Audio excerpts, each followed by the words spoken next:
Evening guys, it's a Nightmare Rider here once again. I'm recording this vlog a second time because I just went on far too many tangents for the first recording. I'm really going to minimise the editing I do here because I've just accepted that I can't do videos of quality. I'm not Total Biscuit, I cannot reach his level, and so I'm just going to do simple, largely uncut, largely unscripted vlogs just for the little quirks that, stuttering and whatever comes with it. But even so, I at least want to stick to the main topics. And tonight's topic will be mainly anime and tokusatsu, and also a little bit of video gaming as to what I've done today in Kingdom of Amalur. Speaking of anime, I've watched two anime today. Sailor Moon, Madoka Magica. Sailor Moon, I can see why people say this is a horrible dub.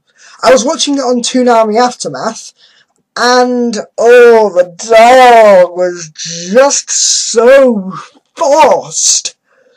The voice acting and just all the horrible cheesiness of it, it was bad. It was pretty damn bad and quite annoying in my personal opinion.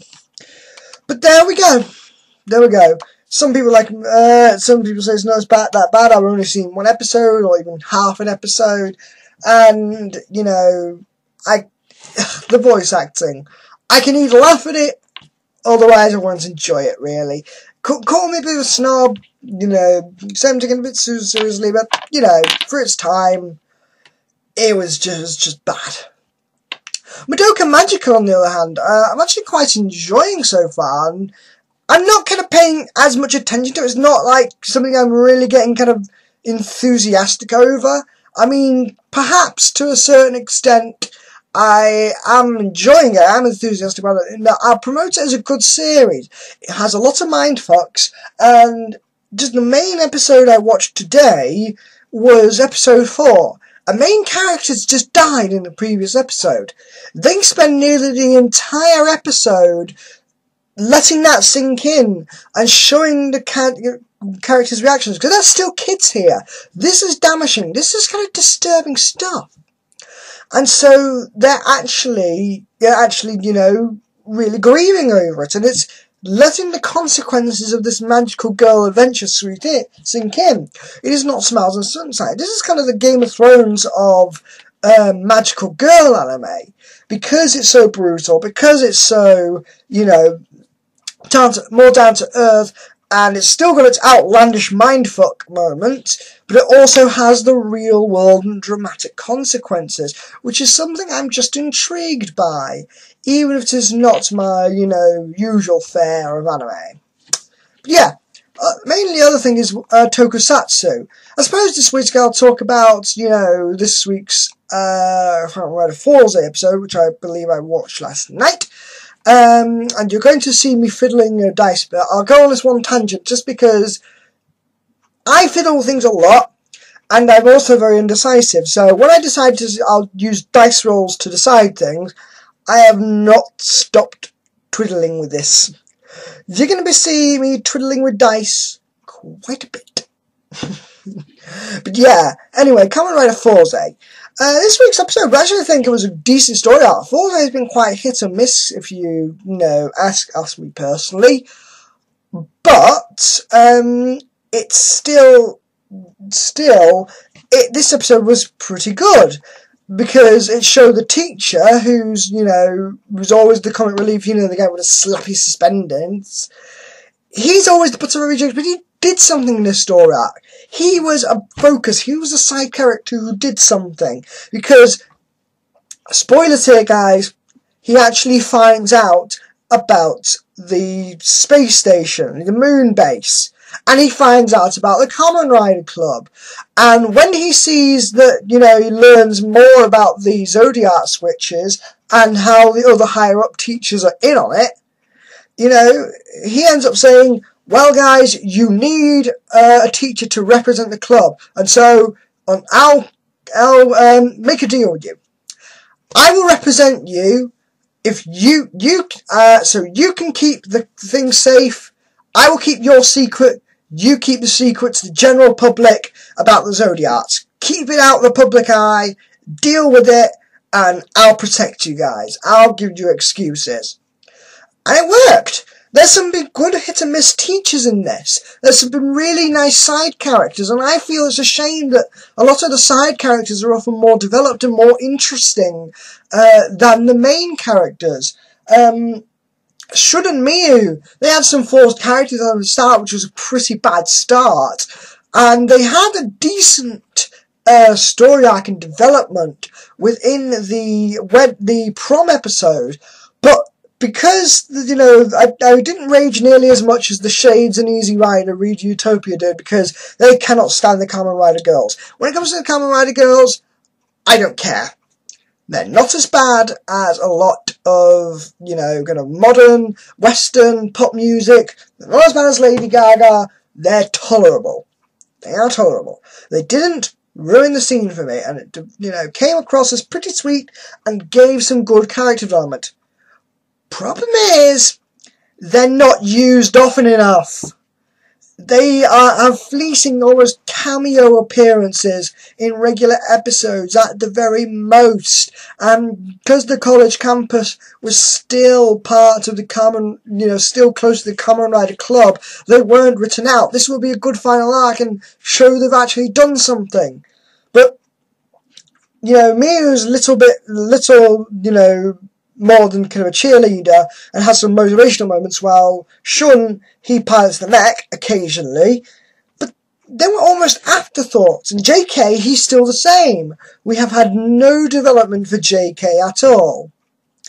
And it comes back to the side characters being more interesting, because the Zodiac for this week is a geeky kid who wants to protect himself and wants to protect his female friend.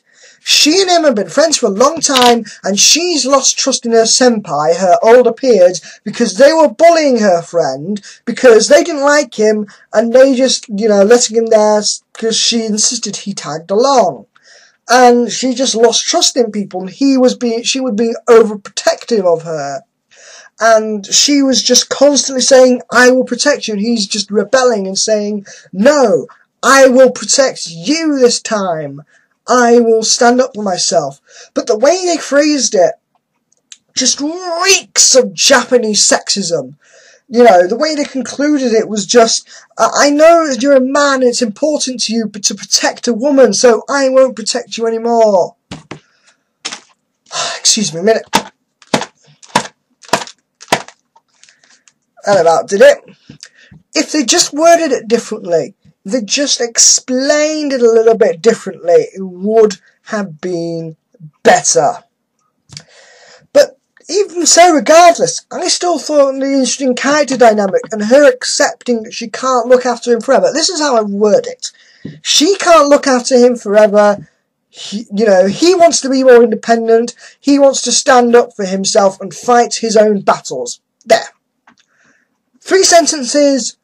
A much better, way of dealing things, if you ask me kind of personally. But otherwise, it was still pretty good. And I hope we get more development for, Gentaro in the future, especially because it's, in the second half of the series. It's pretty much in episode 30 now, something like that. But yeah, I'm pretty impressed. Takumi Sentai Go Busters is not left as much an impression, so I can't actually talk about it as much. But I do like how they've got a character. They've just developed the characters enough. They've got a bit of banter and a bit of distrust between the characters. And if you'll allow me to go on a bit of a rant, I know I've been ranting already, I'll try and summarise this. In episode 4, Blue Buster overheats and goes on rampage and physically punches Yellow Buster, causing her to cry. She's, trying to grow up and not be a crybaby, but, Blue Buster just had no consequences for it. He gave a half-hearted apology inside the mech, the Megazord, and that was it. No repercussions, no consequences. Just, Miu, you should be tougher. But otherwise, it's a good show. It's got a lot of Power Rangers homages and references to it. And so, I feel it works very well. it has a nice dynamic. It flays it up a bit. They've not revealed the Megazord straight away. They're just using one of the Zords on its own. I'm just calling them Megazords because the guitar or mechs or whatever is a little bit hard to say, but they do have enemy Megazords in this. They literally call them Megazords. And you have your Monsters of the Week, but you have 2 Monsters of the Week because one is the normal one is the Megazord. And the Megazord is already giant.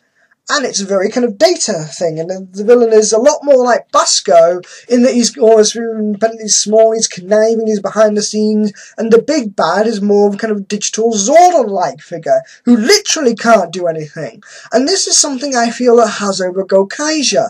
So far, at the very start, it has stronger villains. Basco was brilliant in Gokaiger, but so far this just has something a bit more creative. The other thing I started watching today was Go-Go Sentai Bokenja, and I'm terrible at remembering character names, but I'm quite enjoying it so far. I really like the kind of the themes of it, the treasure hunting, and it's a very much kind of personal goal. They're precious, they're recovering artifacts, they are the Indiana Jones of the Super Sentai world. And it's starting out with a fresh team, and it just already has new recruits there. You know, Boken Black, he's very selfish, he's very self-absorbed. And, Boken Yellow is a bit more childish, while the Pink Ranger is not the childish one. She's the more childish one in this case, but she's very following Boken Black, and she's also a bit underconfident with her own powers. She's the kind of Chucky, I'm not so sure this is a good idea. Keep in mind this is only 3 episodes in, and it's not quite as, annoying. She's not a wuss, but it just makes it interesting. And I also like how, Boken Red he's a very brave, he's a strong, he's a focused leader, but he's also got kind of stick to his values kind of guy. I'm not entirely sure how to describe him more than that. I know that's a little bit vague, but as I watch more episodes, I'll keep you guys up to date. And once I learn the names and I kind of get a better idea of who the characters are, I'll talk more about it. And I really like the mecha sequences. It feels really kind of technology. It feels kind of really organised. Feels like there's a lot of balance and skill going into this. It even takes a while to do it. The villains have so far not much been explained. This kind of weird pharaoh guy has been awakened. After 10,000 years I'm free! Time to conquer Earth! I know I'm doing reader repulsor there, but it's the kind of same thing. But I am enjoying the villains, I am enjoying the characters, I am enjoying the dynamic, and I love the opening and ending themes. The ending theme, just the melody sounds so familiar. I think it was a Motley Crue song that the melody reminds me of. I'm not sure entirely. But yeah, needless to say, even though it's kind of vague, 3 episodes in, I am enjoying Go-Go Sentai Bokenja. Definitely a recommended series so far. I just wish they'd have more wrist morphers like they do now in, what was it? Go Busters, yeah. Unfortunately, I just kind of agree with Easy Rider. The mobile phone morpher thing is a bit overdone. Well, as usual, I haven't been able to fit, Amala into this, but tomorrow's vlog, I'm not sure I'll make a vlog on a daily basis yet, but there will be a new vlog tomorrow that will be talking more about Kingdoms of Amalur and my general interest in gaming as it stands. That will be the focus of tomorrow's vlog, I can promise you that. Today's focus was anime and tokusatsu. Yesterday's was focused on music and card games. I'll just show one more thing. Catalogue brace. I can't wait till I have the money to actually properly buy a Kiva belt, and then I shall have something to go with this. I shall be complete Emperor form. And so, demonstration for now. Henshin!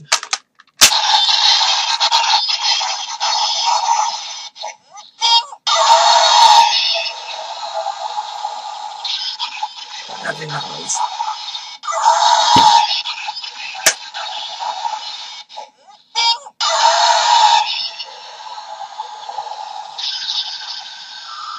That's the thing about the toy. If you don't click it in properly, it will repeat. But it gives all the shouts from the show, and when you're a big fan of Kamen Rider Kiva like I am, which may be a subject of a future blog, my favourite Kamen Rider series. If you're a fan of Kiva like I am, then this is a lovely toy, especially because I love Emperor form. So let's give a spin of the wheel and see which we come up with.